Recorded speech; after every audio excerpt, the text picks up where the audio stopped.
এই ব্যথাটা রয়েছে যে বিবাহ হাজার চেষ্টা করেও হচ্ছে না। একটা উপায় করুন অক্ষয় তৃতীয়ার দিনে। অক্ষয় তৃতীয়ার দিন অশ্বত্থ গাছের নিচে গিয়ে দাঁড়িয়ে একটি নারকোল হাতে নিন, নিয়ে নিজের নাম গোত্র বলে ওই অশ্বত্থ গাছটিকে 7 বার পরিক্রমা করুন।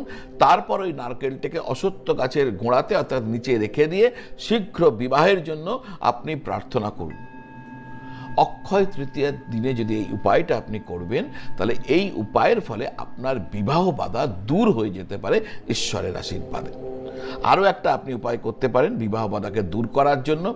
এই দিনে যে কোনো শিব মন্দিরে গিয়ে মাটির পাত্র দান করুন। তারপর ওই শিব মন্দিরে ভগবান শিব এবং মা পার্বতীকে পূজা করুন। তারপর ভগবান শিবকে রুদ্রাভিষেক করুন।